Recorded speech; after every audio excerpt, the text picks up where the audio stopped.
Welcome to the Lowenstein-Sandler podcast series, the Women's Initiative Network, Real Talk. I'm Amanda Cipriano, an associate attorney and member of the Women's Initiative Network at Lowenstein-Sandler. Before we begin, please take a moment to subscribe to our podcast series at lowenstein.com/podcasts, or find us on iTunes, Spotify, Pandora, Google Podcasts, and SoundCloud. Now let's take a listen. Welcome to the Women's Initiative Network, Real Talk. I'm one of your hosts, Megan Monson, partner in the Employee Benefits and Executive Compensation Practice Group at Lowenstein-Sandler. I'm joined by one of my colleagues today, Diane, who I'll turn it over to introduce herself as well. Thank you, Megan. I'm Diane Moss. I'm counsel at Lowenstein in our tech group, and I'm really excited to co-host this segment. On today's episode of Real Talk, we're extremely fortunate to be joined by Deirdre Stanley, Executive Vice President and General Counsel of the Estée Lauder companies. Prior to joining Estée Lauder, Ms. Stanley served as General Counsel for the Thomson and Reuters Corporation and held other very prominent positions during the earlier years of her career. We're excited to have this conversation because Deirdre has helped break down barriers by joining the leadership ranks through her executive positions, and we can learn so much from her. We've asked Deirdre to join us today to share some insight into her exceptional career and to share her wisdom with our listeners. Deirdre, thank you again for joining us.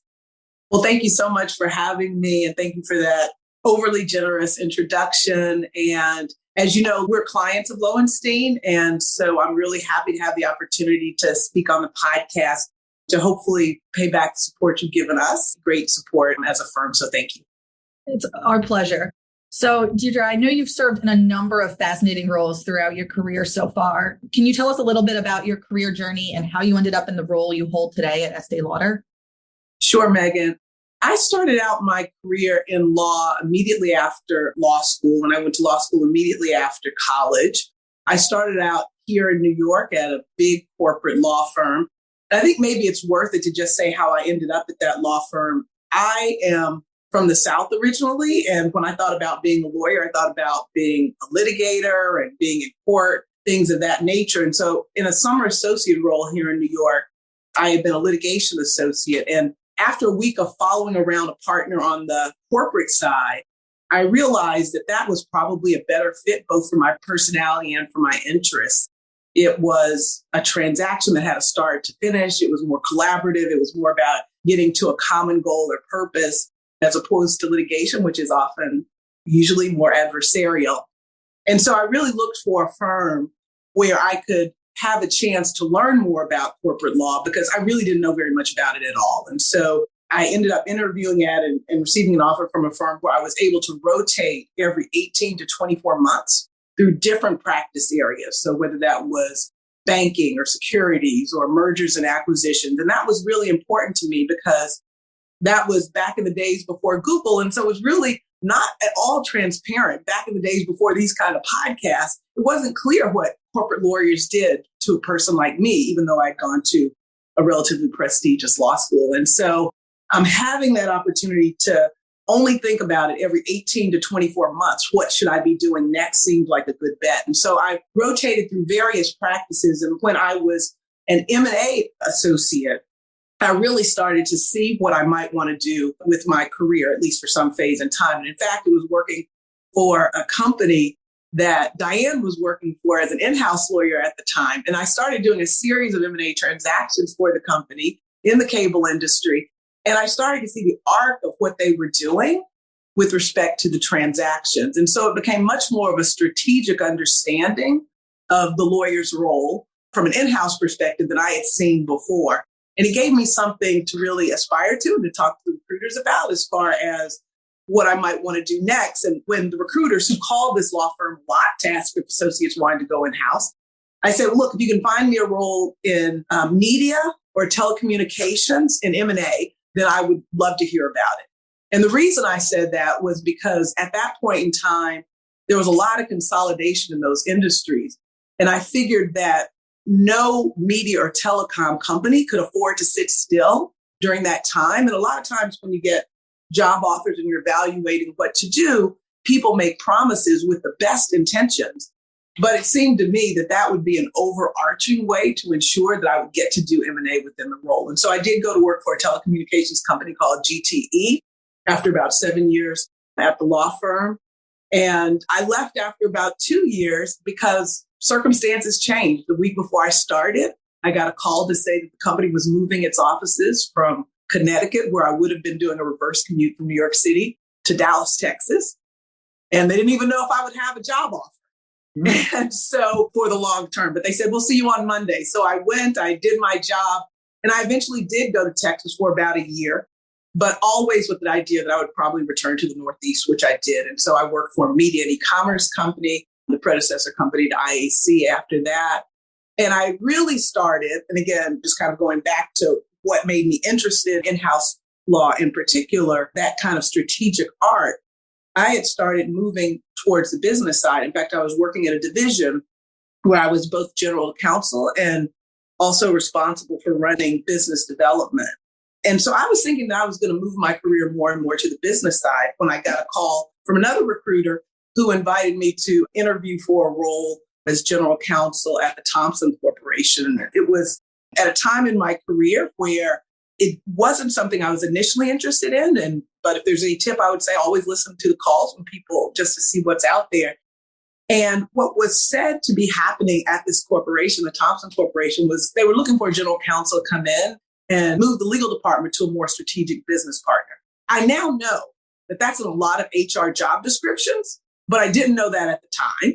And as I said, I was very interested in strategy. And so that opportunity to go in and kind of evaluate where's the company now, where does the legal department need to be, was very attractive to me. So I did that.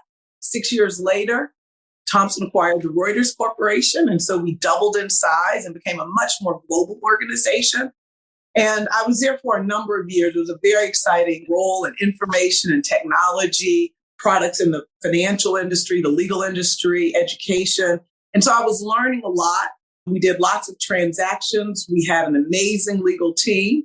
And then we sold half the company. And the headquarters for this company was talking about moving. And so it's one thing that I would say about careers is things change that have nothing to do with you. And sometimes they have something to do with you. And you still have to perform. And you still have to think about, where do I find my place within this? And so as I was thinking about that, I got a call about the Estée Lauder companies. And I love to learn, and I love to learn new things. That's a bit redundant, isn't it? But in any event, I had a great opportunity to come to a company that was more global than the one that I left. And I love being in a global company. And again, have a chance to work with new people and in a new industry. So really lucky for me. Wow, that's amazing, Deirdre. And you're still a part of strategy, right? You're still marrying that legal with the strategy. Exactly. Yeah, Diane, I think that is a key part of the general counsel's role, especially in a company or an industry that is in evolution. And certainly most consumer products companies are. Clearly the beauty industry is. Most companies with a global footprint are.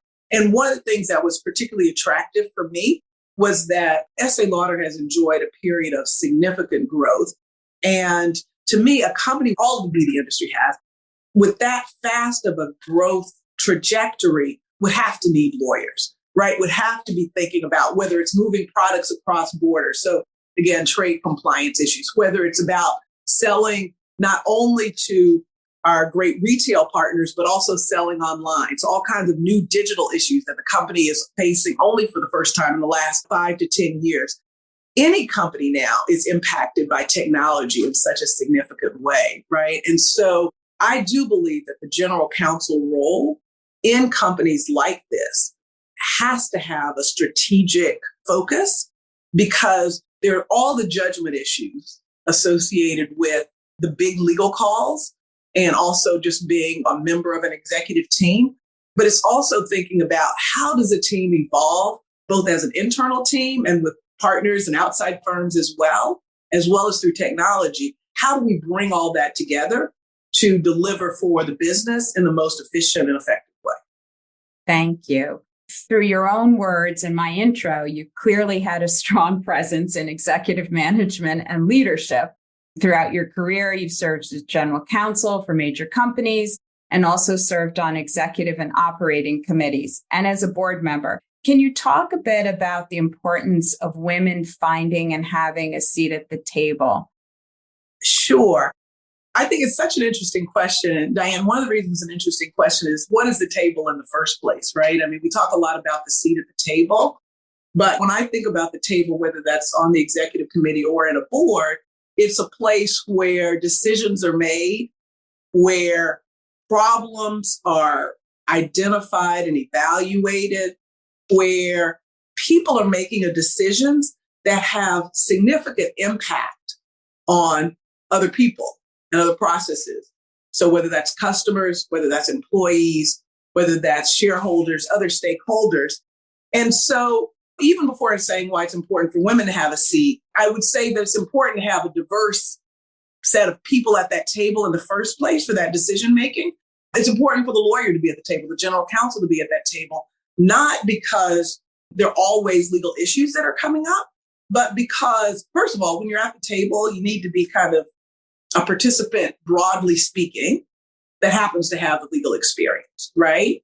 And so lawyers are good at risk management. We're good at understanding what additional context do we have to have for decisions. So there's a facilitation role that we can play sometimes, and it's a questioning role that we can have sometimes. And so I think that's important. And as an extension of that, I think that from a gender perspective, as I said, decisions are made at these tables that have impact on customers, employees, other stakeholders, many of whom are women.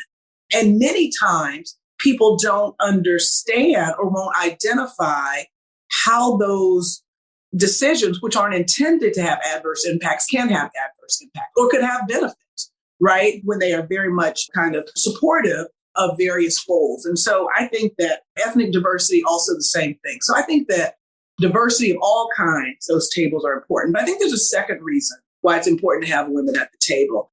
And that's because in our individual capacities, once you leave the room where it happens, I love Hamilton, and that's my favorite song. Once you leave the room where it happens, there is a cascading benefit that comes from having been there at the table. Because I think about being whether it was a junior associate or otherwise early in my career, even today, where you have a lot of assumptions about why people do certain things. What's it going to take to move to the next level? Why is it that certain things happen, right? And as much as a company can try to have formal lines of communication, there are always, even if it's not about your own company, there are always these informalities, these ways in which information is transferred that unfortunately, unless you have a representative group in the room, the information just doesn't cascade. That has been my experience. And so that isn't to say that whether it's from men, white people, that I haven't often been able to be mentored or sponsored or understood the way the bigger picture comes together.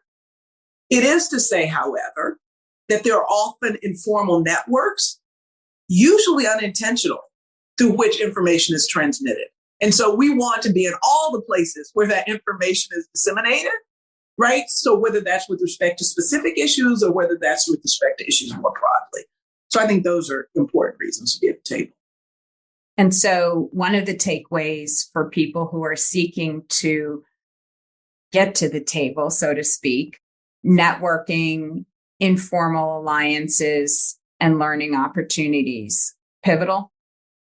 Yeah, I think that's very much the case. And if there's a learning from my career, as I think back over the time, is there are more relationship and informal avenues of that than I would have anticipated, right? So Diane, because we were in law school together, you remember when we came out of law school, it was all about the work and making sure you did a good job, you didn't have typos, and that you learned your craft, and all of that is very much important.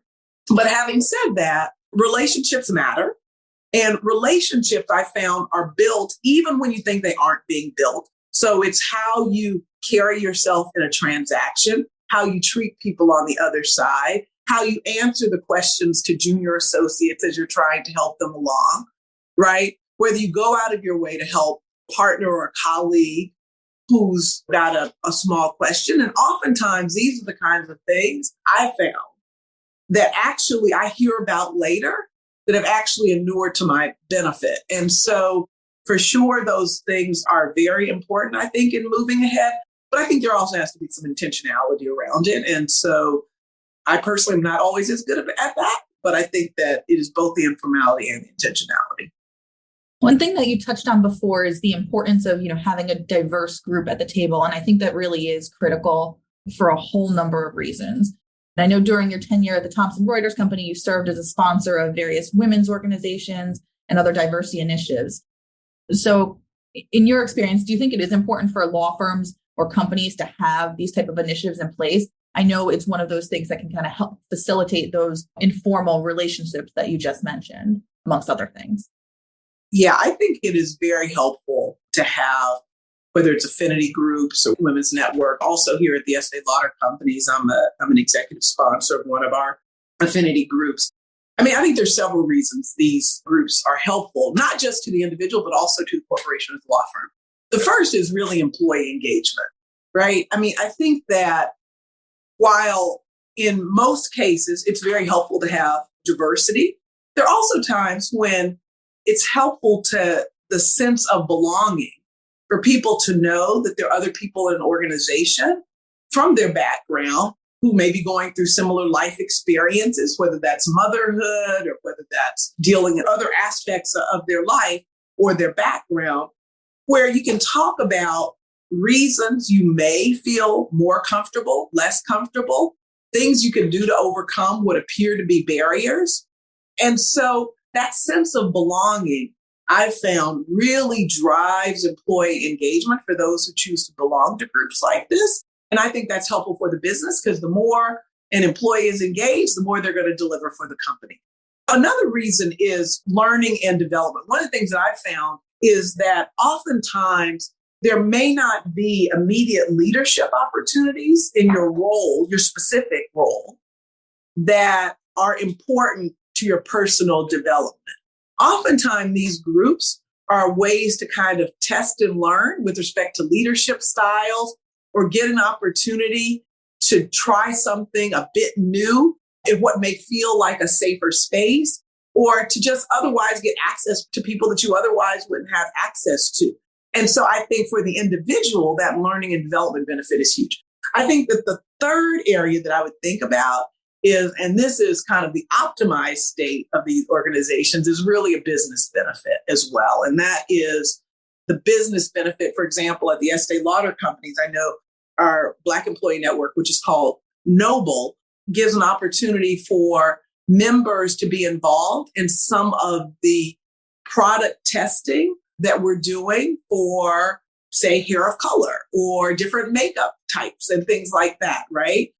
I know when I was at Thomson Reuters, from a customer standpoint, sometimes there would be affinity group meetups, right, where people were talking about products and services. So these often can be business resource groups that even extend beyond the internal benefit to also provide customer opportunities. And Deirdre, you mentioned belonging and fostering belonging. Another way that this is accomplished is often through mentorship and sponsorship. You mentioned helping junior associates or junior employees, answering questions and being available. In your career, can you identify either people or women or times, places where you have really felt the impact and benefit of being mentored and sponsored? Well, the biggest example that I would point to was the person who really advocated for me, I think, to have my first general counsel role. And it was the CFO at the time of the Thomson Corporation, a guy named Bob DeLeo. And so, yes, it was a guy. And he didn't look like me in every way. And I think that at a time when many people have thought my experience wasn't great enough, or I never managed the number of people that I was going to be responsible for, he saw something in me during the interview process that really kind of shepherded me along through that process and actually played a really critical role, first of all, in my getting the job. But then as I entered the company, I think he realized that it was kind of a big step up for me. One of the things about that first offer was that I wasn't reporting to the CEO. And that was, I thought, a big mistake. And I had to think long and hard about it. And I told him at the time, I said, look, the general counsel really should report to the CEO. But I can see that your role here is broader than the CFO. You're kind of like the COO. But over time, I think there are a couple things. Over time, I would want to be able to transition to the proper structure. And secondly, if you and I ever have a disagreement, I need you to know that I'm going to have to go talk to the CEO or to the board. And he said, yes, I understand that. And that's totally my intention is that one day, but you will report to the CEO. But I do want to make sure that you start off with the right footing. I didn't think about it as mentorship or sponsorship at the time. I think our vocabulary around these things are so much better now than they were at that time. But it was huge for me to have somebody who, first of all, took the risk, spoke for me when I wasn't in the room, and then was really, in a formal way, responsible for coaching. And when I realized how big the sponsorship and mentorship was really when I started reporting to the CEO.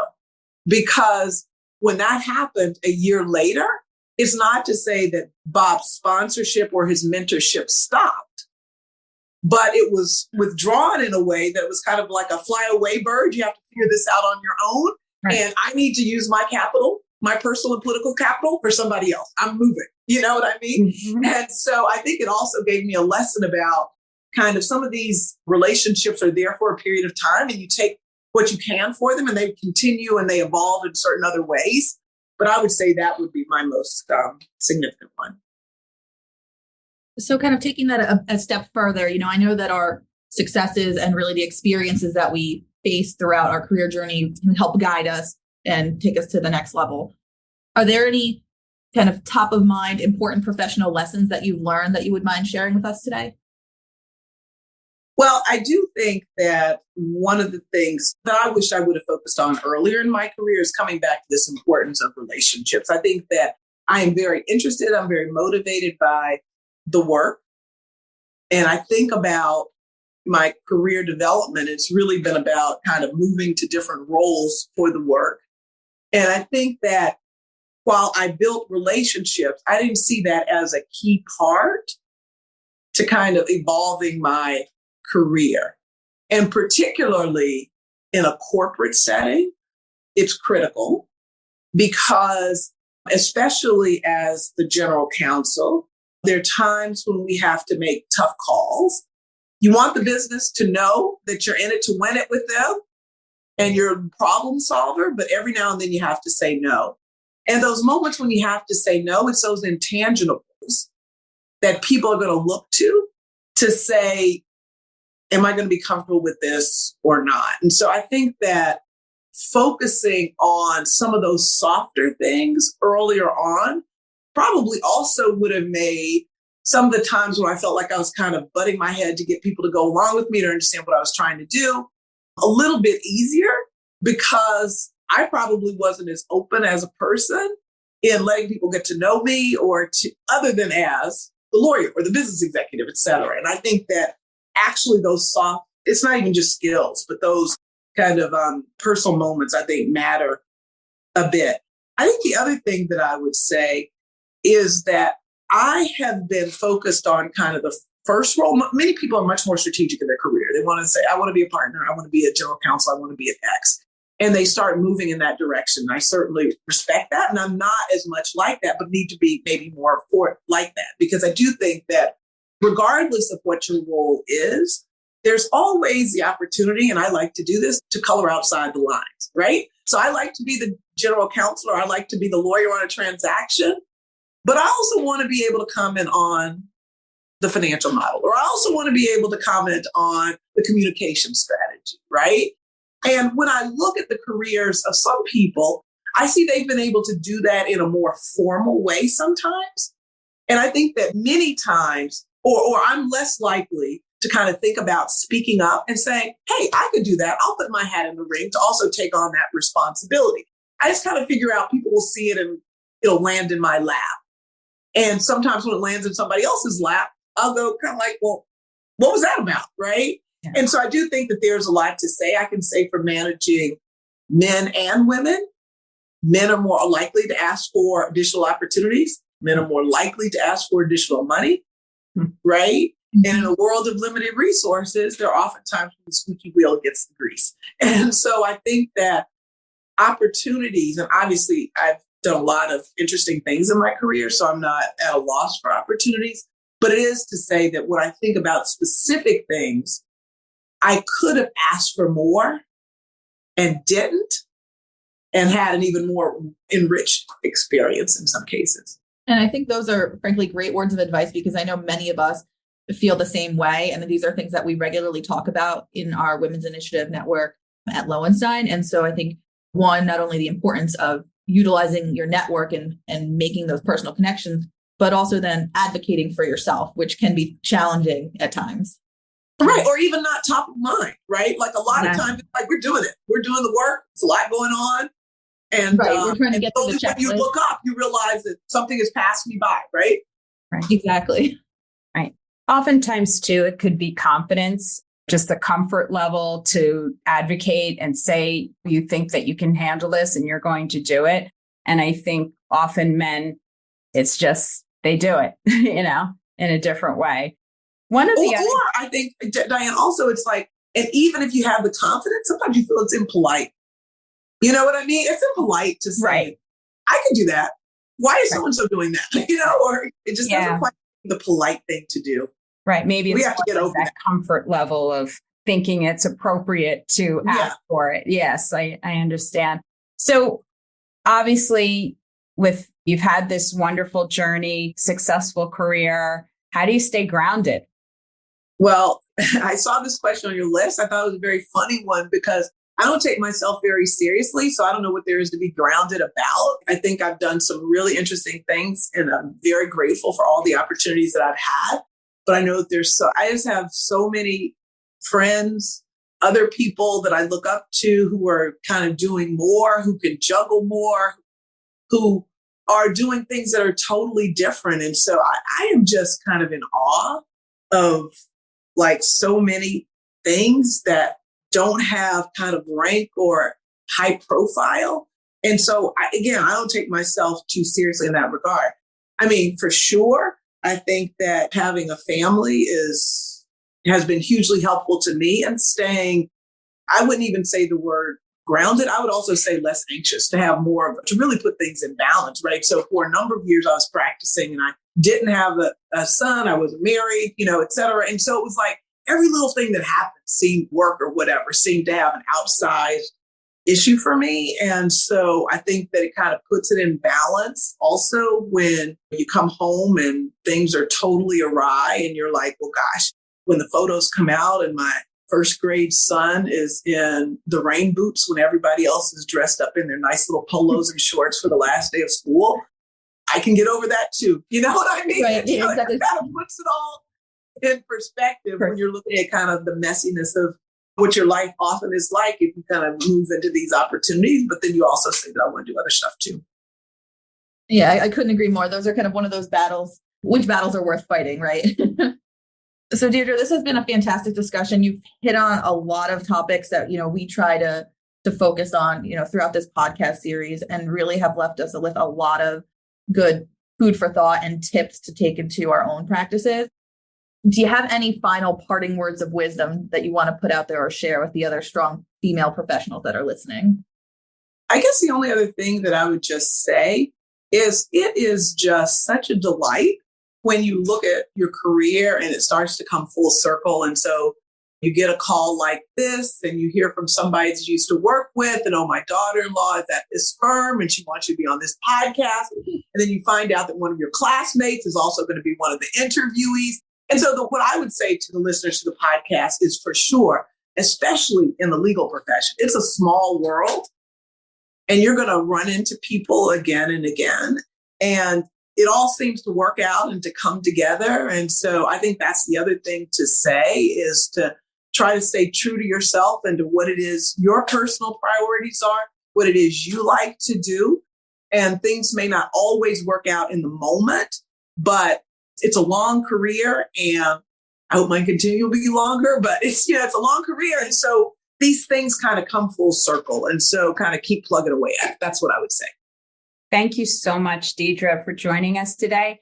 I'm sure our listeners will take some of these pearls of wisdom that you've shared with us into their daily lives.